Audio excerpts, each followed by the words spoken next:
न्योताला मोर कर ले कबूल आबे गुरु मोर अंगना। न्योताला मोर कर ले कबूल आबे गुरु मोर अंगना। ये अंगना में जत खाम गड़ावा, ये अंगना में जत खाम गड़ावा, सत के निशानी तो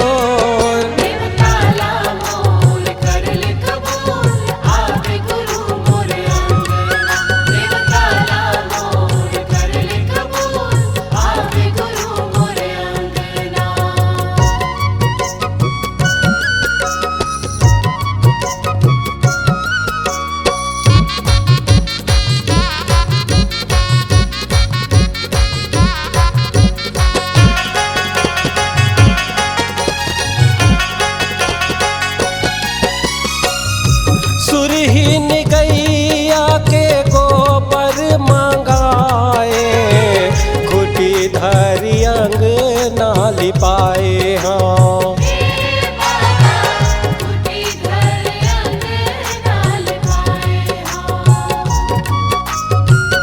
सुरहीन गैया के गोबर मंगाए, खुटी धरी अंगना लिपाए। हाँ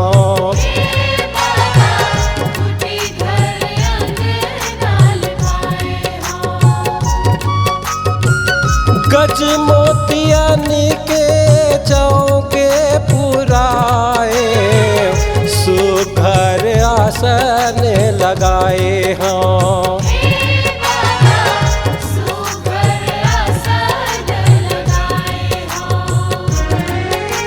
ये अंगना में जत खाम गड़ावा, ये अंगना में जत खाम गड़ावा, सत के निशानी तो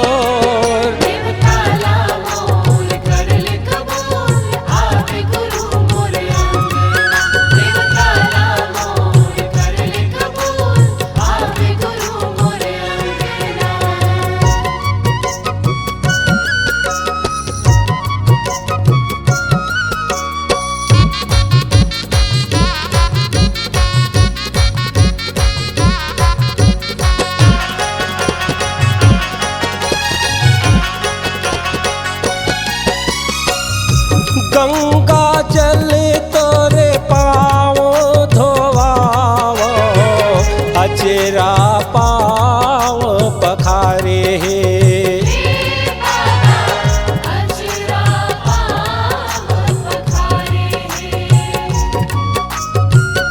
गंगा जल तोरे पाँव धोवावो, अचेरा पाँव पखारे हे।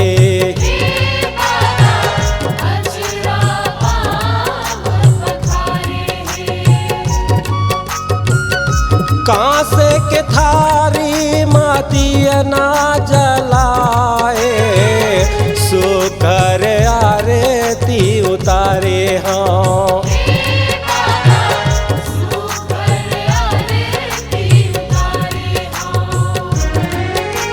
ये अंगना में जत खाम गड़ावा, ये अंगना में जत खाम गड़ावा, सत के निशानी तो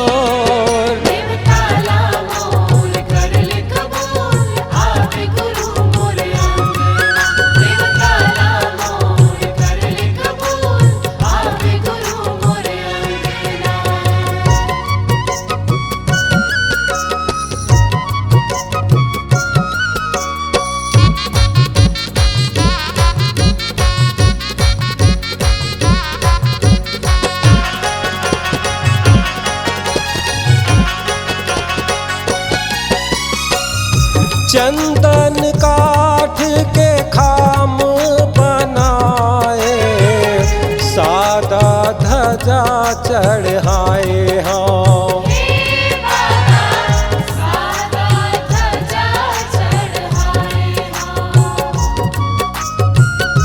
चंदन काठ के खाम बनाए, सादा ध्वजा चढ़ाए। हाँ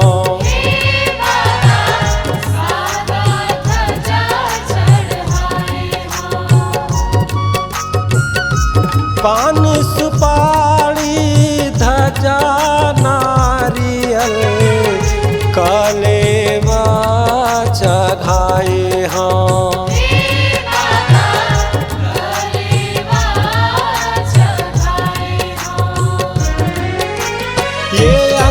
में जत खाम गड़ावो, ये अंगना में जत खाम गड़ावो, सत्य के निशानी तोर।